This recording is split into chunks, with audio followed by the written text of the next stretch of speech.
Hello students, my name is Manish Kumar Shukla, Assistant Professor, Department in Disaster Management, Swami Vivekananda University. I hope your lockdown was so good.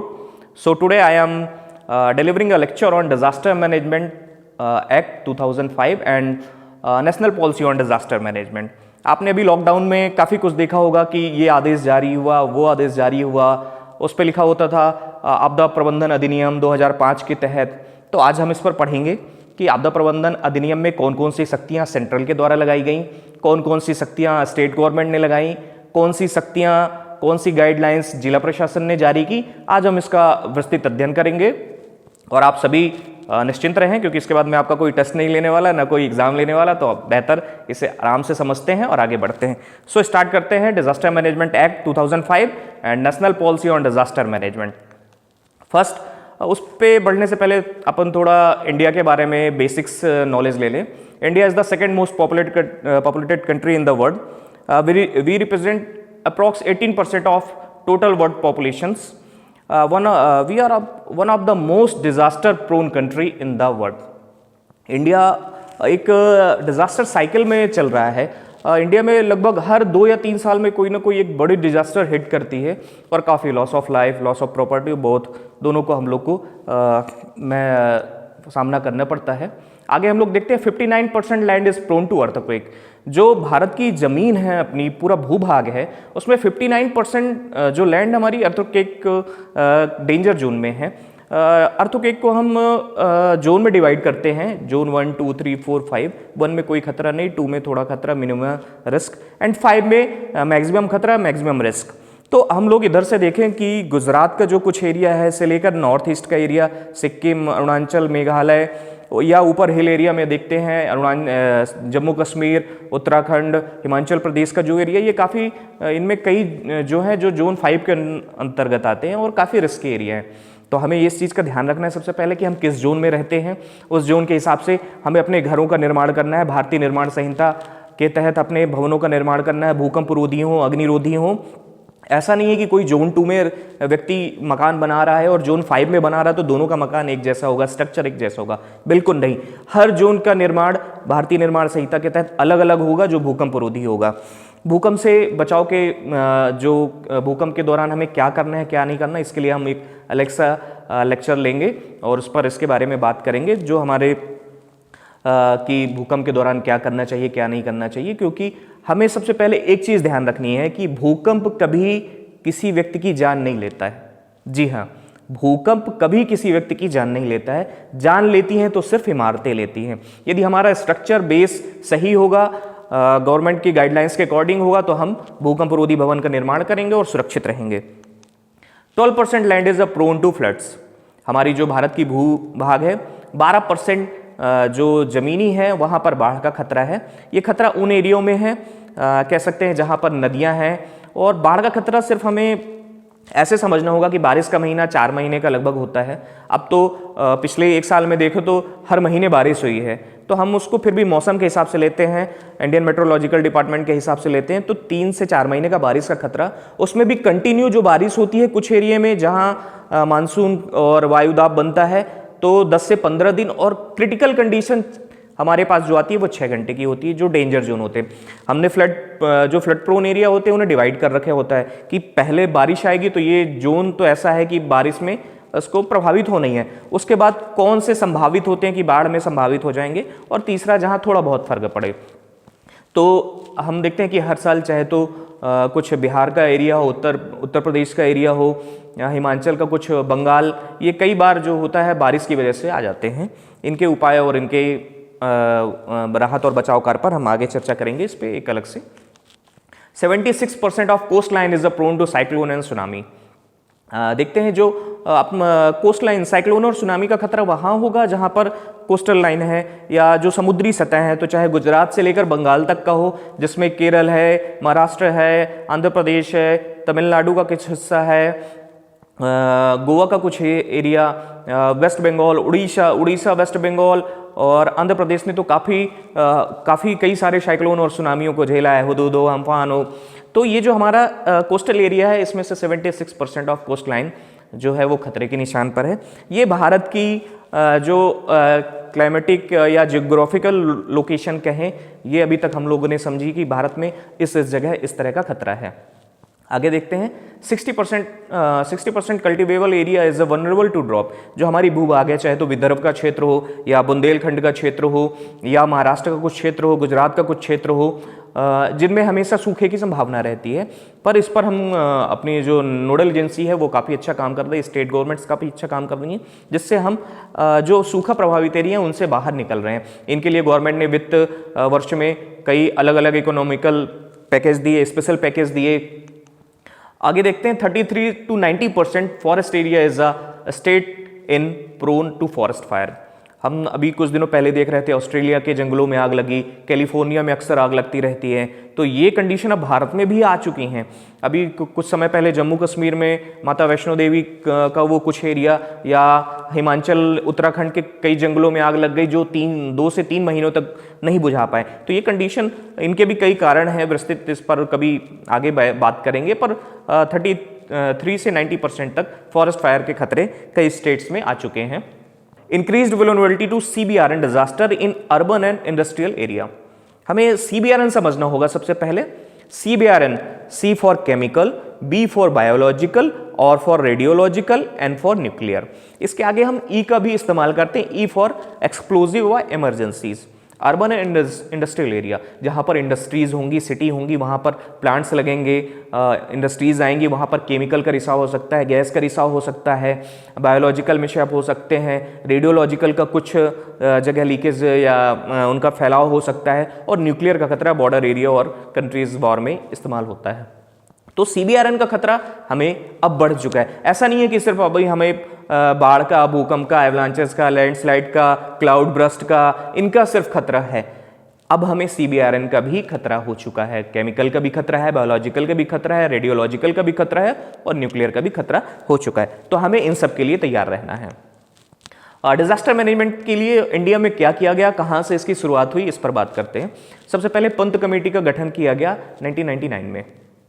ये high powered committee थी। अगस्त में इसका designate किया गया कि आप India में disaster का पूरा ब्यौरा तैयार करें। अभी तक इंडिया में इससे रिलेटेड कुछ भी नहीं था। 99 में कमेटी सेटअप हुई, अगस्त में कमेटी सेटअप हुई, और सितंबर में उड़ीसा में सुपर साइक्लोन आया जिसमें 10,000 से अधिक लोग मारे गए। इस कमेटी की जिम्मेदारी और बढ़ गई कि कुछ जरूरी करना होगा। ये कमेटी जब तक कुछ करती तब तक 2001 गुजरात अर्थक्वेक 26 जनवरी का दिन 15 से 18,000 लोग मारे गए। ज़्यादातर स्कूली बच्चे थे क्योंकि उस समय स्कूल का ही समय था। अब इस कमेटी की जिम्मेदारी और बढ़ गई, तो गवर्नमेंट ने क्या किया, 2001 तक जो रिस्पॉन्सिबिलिटी एग्रीकल्चर मिनिस्ट्री के पास थी उससे हैंड ओवर करके मिनिस्ट्री ऑफ होम अफेयर्स को जून 2002 में हैंड ओवर कर दी गई। मतलब हम ये कहें कि जो अभी तक आपदा से संबंधित पहले तो कुछ था नहीं, जो भी कुछ था वो मिनिस्ट्री ऑफ एग्रीकल्चर देखती थी, गवर्नमेंट ने उसे हैंड ओवर कर दिया मिनिस्ट्री ऑफ होम अफेयर्स को। एक बात आपको याद दिलाना चाहूँगा, 92-93 में जब लातूर महाराष्ट्र में अर्थक्वेक आया था तो जो उनको रिलीफ दी गई, जो विक्टिम्स थे, कैजुअलिटीज थी, उनको जो रिलीफ मिला उन्हें एग्रीकल्चर के सपोर्ट से रिलीफ मिला, ना कि अर्थक्वेक के सपोर्ट से मिला, क्योंकि अपने पास तब डिजास्टर का ऐसा कुछ था नहीं। 2002 में मिनिस्ट्री ऑफ होम अफेयर्स में आने के बाद इसमें काफ़ी कुछ काम हुआ। नेशनल डिजास्टर मैनेजमेंट अथॉरिटी का निर्माण हुआ, और यही अथॉरिटी आज देश की सबसे बड़ी नोडल डेजिग्नेटेड अथॉरिटी है, और ये सिर्फ भारत की ही नहीं, विश्व की सबसे प्रसिद्ध और ताकतवर और सक्षम अथॉरिटी है।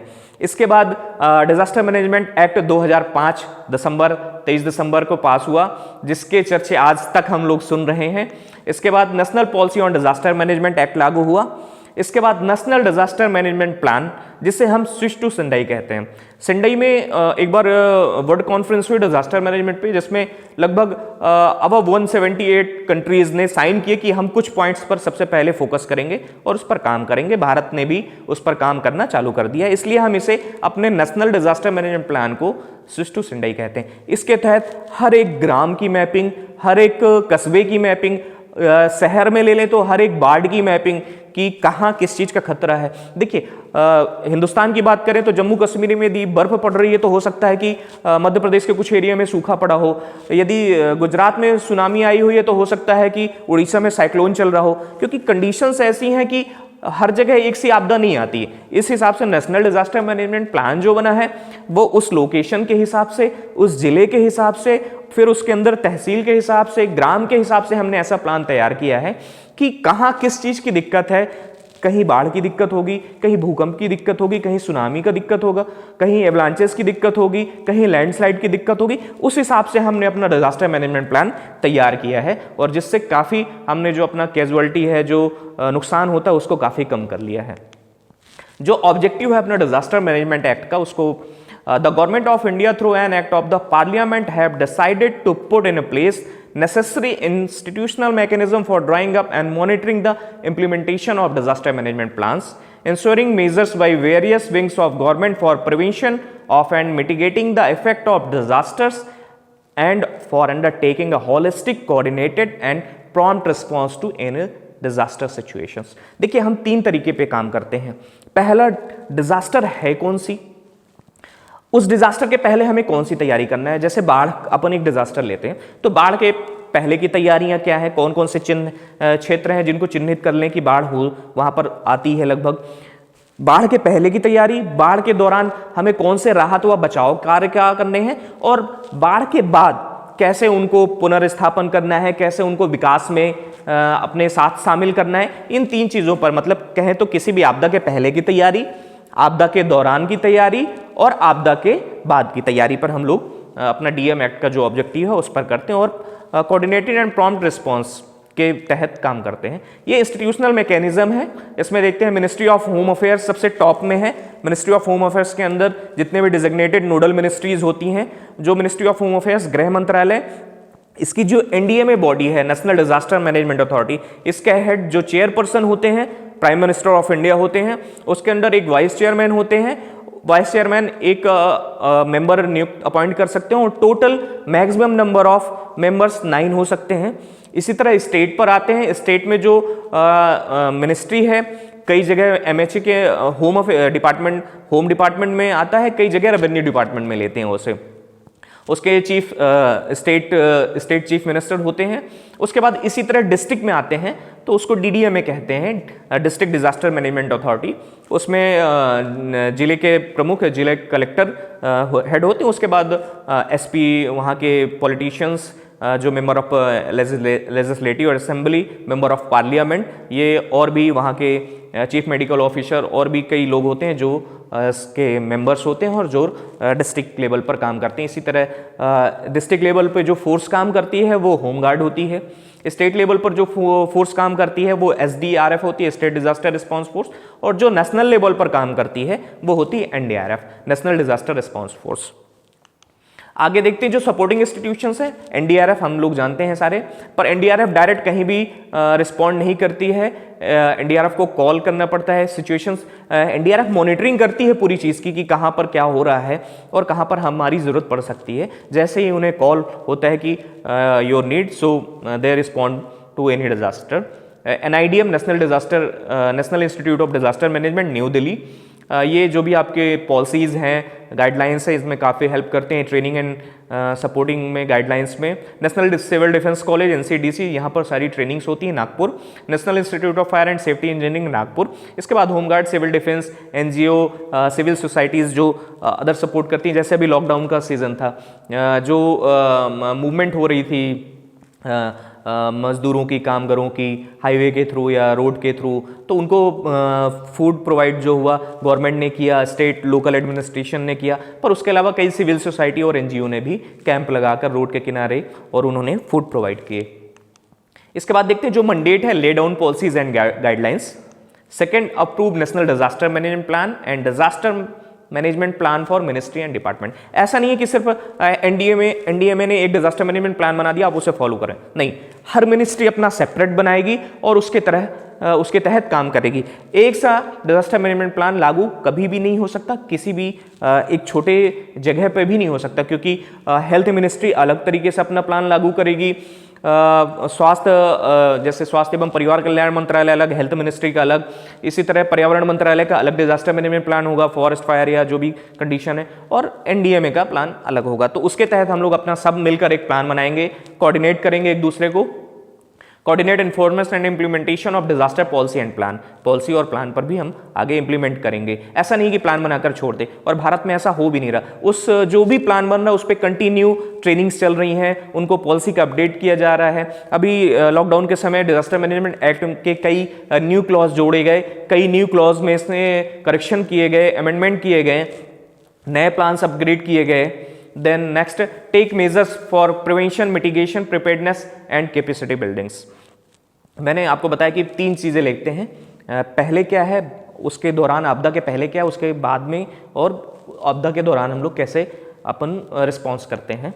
Then lay down broad policies and guidelines for functioning of the national institute of disaster management, NIDM new Delhi, जो भी गाइडलाइंस या फंक्शंस या प्रैक्टिकल सेशंस या ट्रेनिंग सेशन जो भी है या पॉलिसीज जो भी इशू करते हैं उस पर काम करना। Then next, exercise general superintendence direction and control of the national disaster response force. National disaster response force के जहाँ जहाँ भी सेंटर बने हुए हैं, जहाँ जहाँ भी इनके ऑफिस हैं, वहाँ से ट्रेनिंग सेशन कंटिन्यू चल रहे हैं। हर एक एरिया में जहाँ जिस चीज़ आपदा की खतरा है या जिसकी संभावना है, वहाँ के लोकल लोगों को, school students, college students, society, civil society या रहवासी जो भी उस क्षेत्र के लोग हैं, उनको मॉक ड्रिल में शामिल किया जा रहा है, उनको एक्सरसाइज में शामिल किया जा रहा है, टॉप टेबल राउंड मीटिंग्स में उनको बुलाया जा रहा है, उनसे बातें की जा रही है, वहाँ की कंडीशंस के अकॉर्डिंग डिसीजन करके प्रैक्टिस की जा रही है। विजन क्या है? To build a safe and disaster resilient India by developing a holistic, proactive, multi-disaster and technology-driven strategy through a culture of prevention, mitigation, preparedness and efficient response। एक बार मैं फिर बोल दूं, through a culture of prevention, mitigation, preparedness and efficient response। ये दुनिया का सबसे बेहतरीन विजन के साथ एनडीए में और हमारा भारत आगे बढ़ रहा है। और आप देखेंगे पिछले कुछ सालों में हमने मृत्यु दर में काफ़ी कमी ला दी है। अब हम जो प्रॉपर्टी का नुकसान होता है उस पर काम कर रहे हैं कि उसे कम से कम कर सकें। Then next, objective of the national policy, promoting a culture of prevention, preparedness and mitigation, establishing institutional and technological framework, mainstreaming disaster management into the development planning process, developing a contemporary forecasting and early warning system. Early warning system, आप यकीन मानिए कि 1999 में जब Orissa super cyclone आया तो 10,000 से अधिक लोग मारे गए। उसके बाद हमने काम करते और काफ़ी लंबा सफ़र तय किया। इसके बाद हमने अपना forecasting system, early warning system and response system, satellite settings हमने ऐसी की कि आज 1 हफ्ते पहले कौन सी साइक्लोन या कौन सा सुनामी हमारे कंट्री को या हमारे किस कोस्टल एरिया को हिट करने वाला है, लगभग हमें एग्जैक्ट लोकेशन के साथ एग्जैक्ट टाइमिंग पता चल जाए, जिससे हमने काफ़ी कैजुअलिटीज़ कम कर ली हैं, loss of life, loss of property, both को हमने मिनिमम कर लिया है। आगे देखते हैं, ensuring efficient response and relief through dedicated decision support system.